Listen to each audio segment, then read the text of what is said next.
I'd like to introduce someone who is a friend of mine. I actually met him a year ago, maybe two. We're both part of Q. We both are members of the Q Monterey Bay, along with some of us in this room. Q representative you are as well. And so, some of the executive members are also part of Q. So I'd like to introduce Mr. Ben Cogswell. He's with the Alsa Unified School District. All right. First of all, it's an honor and a pleasure to be here. When Mike first asked me, pardon me, so I thought about running the other way. So of course, you may not know, I've never done a keynote, so you guys are my first victims.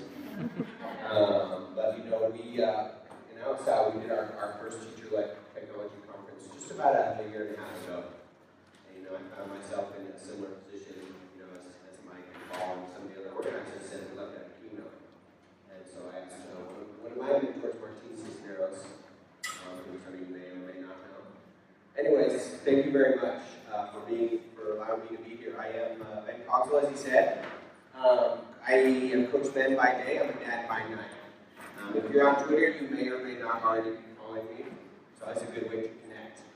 I have four wonderful kids at home, and they really drive what I do as a parent and as a teacher. So just real quick, I don't want to spend too much time talking about my family. My wonderful wife, Jenny, who teaches ESL at Hartnell. My oldest daughter, she's a 5th grader named Sunrise. I have Russell the Love Muscle. He's going to be a 2nd grader, handful for any teacher. My son Tucker, he's going to be in TK, Tut, and then we have Jameson. He's 2, and he's definitely the most opinionated of them all. So just they really keep me going, and I love my job. I really love working with teachers, and I really love working with students. So if I get the clicker to work. Technology, right? It's called technology for a reason. So first of all, hello. I hope you guys enjoyed your day. I know this at the end of the day, your brains may be a little bit full, overwhelmed, all of the above. So I'll try to keep myself brief and to the point. First, I really want to say kudos. Congrats. This is awesome that you guys are here again. Teacher-powered, teacher-led event. This shows that you guys truly are professionals as teachers. Number one, I want to give kudos to you, the attendees. I have a feeling this is not your per diem day, you're not officially back, but you're taking your time to learn. That's the first step with a lot of this technology and change. So I gotta say, probably Oprah puts it best, you all rock. Woo! That's right. Number 2, I really wanted to give a shout out and a special kudos to presenters. Because for some of us, it's really easy to get everybody out. Your presenter, can you stand up real quick so I can notice you a little more?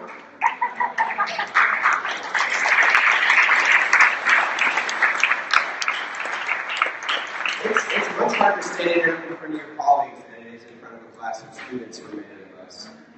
So, just treasure them. Even more, some of the presenters have to be the same. One more specific kudos to the organizers of this event. So one more round of applause for them.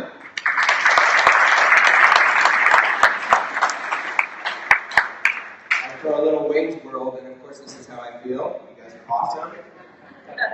Keep it up.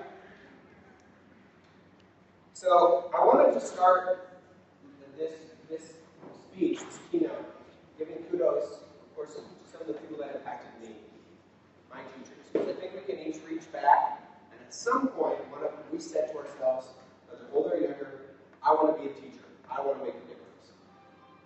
And so, these teachers, they really help shape who we are and what we do, I think, for a lot of us, and instill those passion. And so, I want to go through a few of them. This is actually, some of these are pictures that I have, some of them are not pictures from me. So, first of all, I just want to thank Ms. Keeney for giving me a love for creativity. This is crazy hat name.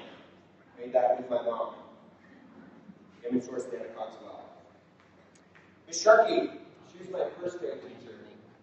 And she really instilled for me a love of reading. First grade teachers had the first book.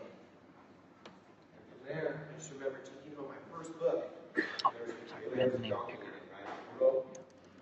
And just from there, taking off. Yeah. That's fine. Yeah. Miss Benson, Copy paste. she was amazing.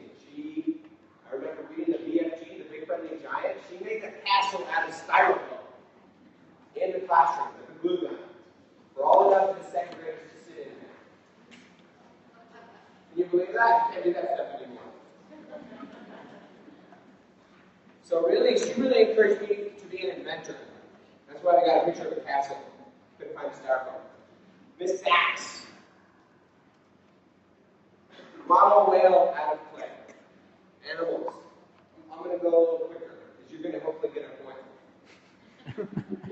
Mr. Fessler, my 4th grade teacher, we built our whole classroom. We built a tropical rainforest in the classroom out of butcher paper and construction paper.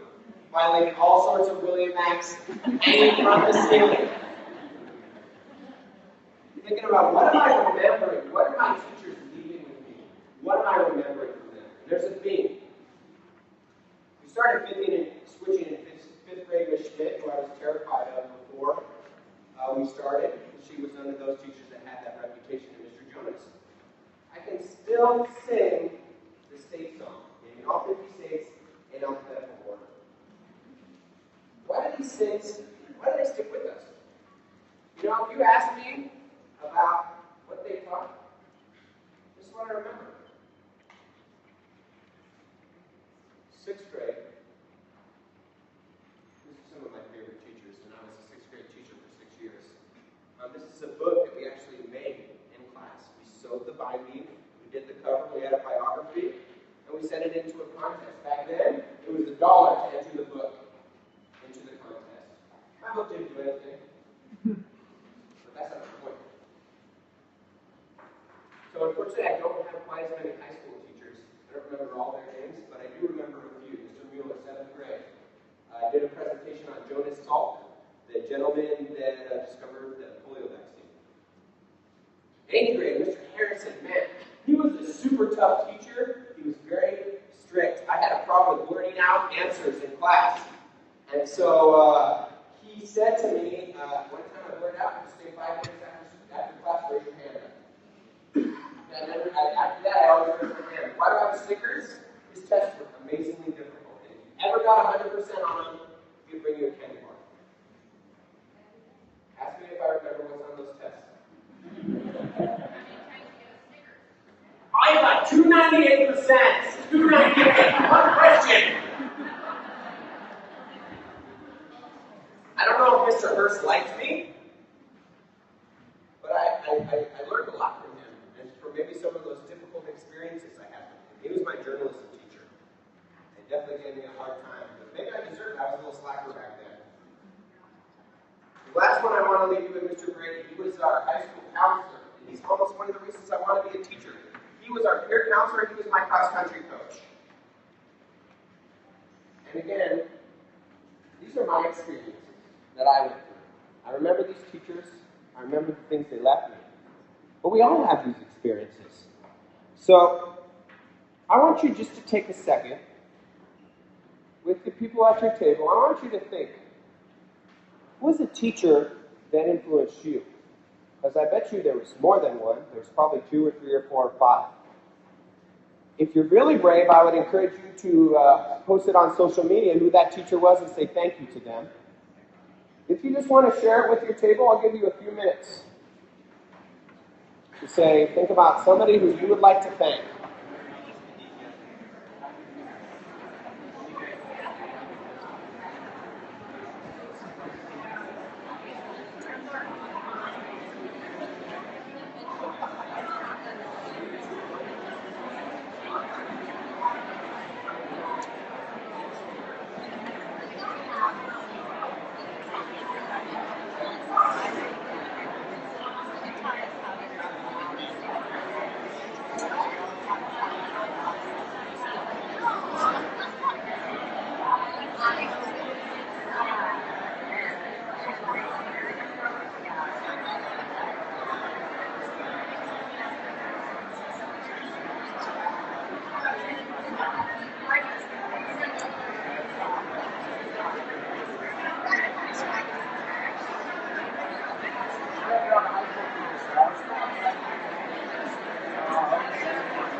So I know this is probably a conversation that your table could carry on for quite a little bit longer, but I definitely want to get you out of here as close to 3:30 as we can.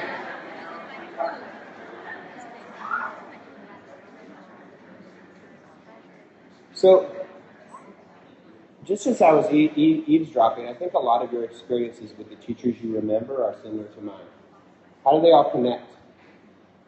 I don't think you remember the standards that your teachers taught you when you were growing up. Maybe some of you remember a few of them. I remember how to do a least common multiple because my teacher taught me the cake method. But I bet you do. They center around the experiences that you had.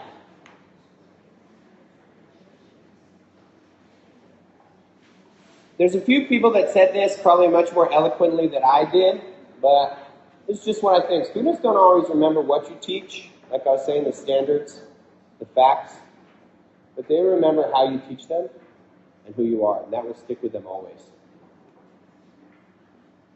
The experiences that you share and give to your students, those are the things that stick with them. Well, of course, we're here talking experiences, but this is really, in a way, about technology. So where does the technology fit into all of this? Well, I have to say, it's not really about the technology. It really doesn't matter the iPad, or the phone, or the Chromebook, or the MacBook. It's not really about any of that. It's not about the programs. It's about the possibilities. Now, there's two awesome things that this technology gives us possibilities. Number one, it provides us with some great humor, for those of you that can see it. Number two, saves us time, right? Our floor is now clean. Now, if you have a long-haired dog, Roomba doesn't work that well, or if you have lots of small children, I wouldn't recommend getting it at all. So I want to talk about one of the things that I think is most magical about the possibilities that technology offers us. Information. Okay, we're going to take a trip way, way back to the first greatest library. Right? Babylon. And so they had this awesome library with all the world's knowledge in one place. And not very many people had access to it. Right? And what happened to it? It burned to the ground. Right? All the world's knowledge in one place, it's gone. Like that. And it was very limited. So let's go, hundreds of years later, and if you don't remember what this is, it's a card catalog. Right? I don't know, those of you remember digging through those? Like, I don't know, is it going to be, I'm looking for information on a bear. Is it going to be under mammal? Is it going to be under bear? Is it going to be under the region? But it was great, because all of a sudden libraries popped up all over the place. We had access to more information. The libraries have hours. They have doors, they open, and they shut. And there's fine if you don't pay the books. Now, all of a sudden, bam, the internet opens, and now we don't have some information. We have more information that you could go through in your entire lifetime. You dedicated all of your time to it. What is learning? 90 million results. That's amazing. There's amazing things that we can do. We have amazing possibilities, because it's not about technology. One thing, the information that it gives us.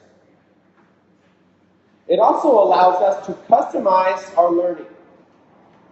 Those of you who have kids, you will especially see this. We have a YouTube generation, right? You can learn anything on YouTube. You can learn how to draw a shark. You can learn how to hand sew a button. You can even learn how to take over the world. Seriously, it's all on YouTube.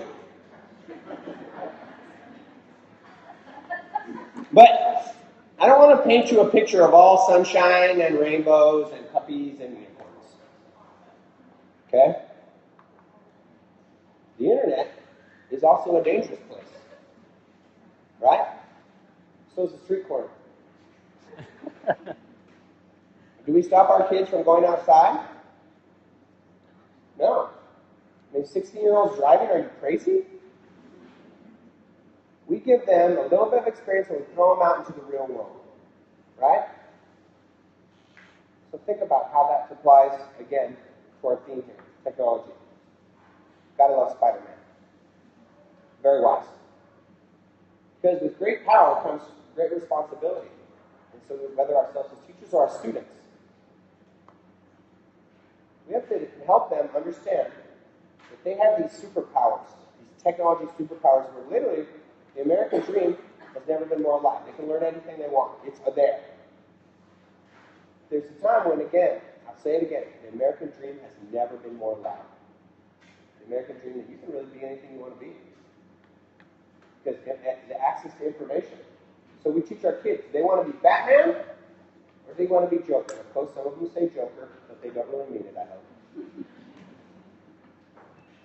So who's watching these kids as they're getting out on there? Who's Instagramming or tweeting or musically or any of that stuff with them? This is a great quote I love by a gentleman named Kevin Honeycutt. Our kids are growing up on the digital playground and no one is on recess duty. Do you know what they're doing? Your students, do you know what your kids are doing? Because if you don't, it's time for some digital resource. Digital recess duty. Time for you to jump in if you haven't already. So, are your students ready for the future? Are they ready for tomorrow? Your students would apply to college right now. Would they have the skills they need to be successful? This is something you hear maybe a lot. We are preparing students for jobs that don't even exist. Social media strategist, that didn't exist a few years ago. All sorts of things. How do we know? How do we prepare them? We can't necessarily teach to the future, but we can prepare them for today and making sure we have those experiences, like you guys who are here today. Because again, it's all about possibilities. Isn't that what we're trying to give our students? The possibility of a brighter future? So I want to share a few very briefly. Some of you may have some stories. This gentleman, I always pronounce his name wrong, but doesn't mean I'm going to stop trying. I need to look at my little cheat sheets. He did a hole-in-the-wall Sugata Mitra. You may have heard of him. He went into the middle of India and dropped a computer in a very poverty-stricken area. Hole in the wall. That's what the project's called.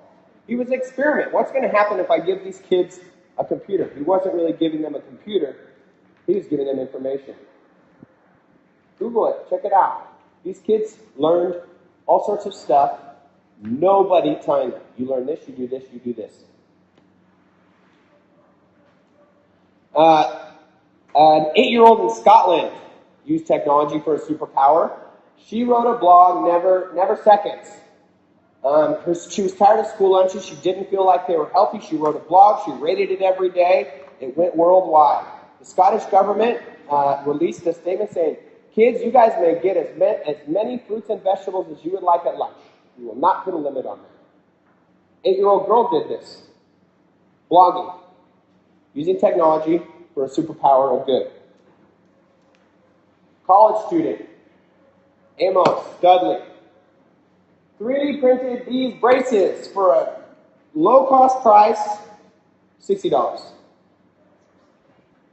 If a child could get braces, $60 versus the thousands of dollars.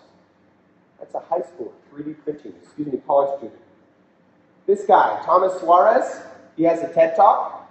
He had app stores in the App Store when he was 12 years old. Possibilities. Anybody ever heard of Evan HD? He is an 8-year-old boy who has a YouTube channel with his dad, his mom, and his sister, and they are millionaires. Talk about public speaking. This guy's a future CEO right here. You watch he rates Legos. He is a millionaire. These are the times that we live in. It's about possibilities. So what happens when possibilities meet experiences. It's great to talk about these possibilities of technology, but how are we mixing them, giving technology and experiences? So I think a lot of times we look at teachers as ourselves like this, right? We're hopefully letting light into a child's life in some way. But I want to change if this is what you picture when you're thinking about letting light into a children's life, I want you to have a different image in your mind. I want you to start thinking about it more like this. All those teachers that I named in the beginning, all those teachers you talked about, are pieces of glass. Mr. Hurst, who maybe didn't like me very much, he was maybe a darker piece of glass, but it still added to the masterpiece. And we all are masterpieces, and we need to view our students that way. We're all works in progress. But of course, again, it's scary. Is technology going to take over our classroom? Is it going to take over our job? Maybe that's why some of us are worried. Maybe not. But let me assure you, there's a great podcast, NPR, it talks about robots in the workforce. This is a link from BBC.com, and they rate how likelihood is our job for automation. Elementary school teachers, we're at 9%. Now, you may think high school teachers have a lower chance of automation, but you're wrong. High school teachers, you have a 1% chance of your job being automated. I will say one of the things they did find about jobs in automation, tasks that require redundancy and repetitiveness, sometimes those are jobs that are more likely to be automated. So if you're worried about technology taking over your classroom, it will if you're doing this. You're plugging kids into computers and just having them do programs all day. However, let's create some experiences, possibilities.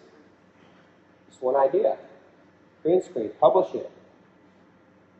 Again, we don't want it to look like this. We want it to look like this. This is a gentleman, a teacher, who had his students create tutorials for other students and publish them online. Let's flip the classroom around a little bit. You will always be the wisest in your classroom, or you should be. You will have the degree in your classroom, right? You will no longer be the smartest in your classroom, as far as facts. Google has you beat on that. Again, we don't want it to look like this. Hopefully, it can look like this.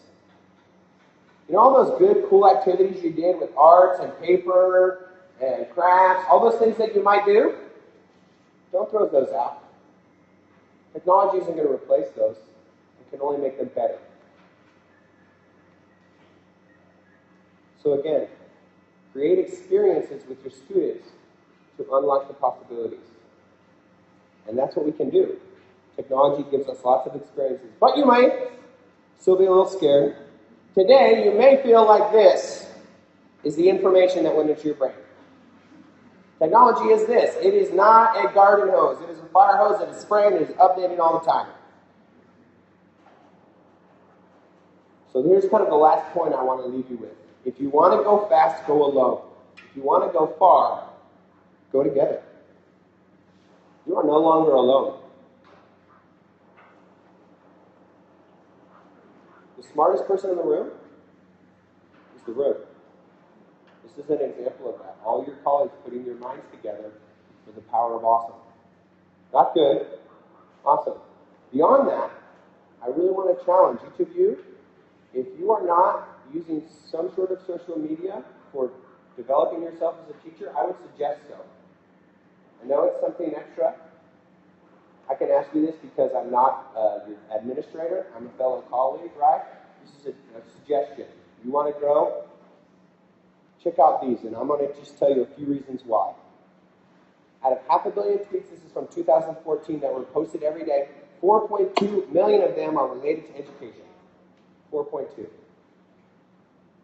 You're looking for somebody to collaborate with? It's called Twitter. There's billions of educators, millions of educators on there, excuse me. Thousands.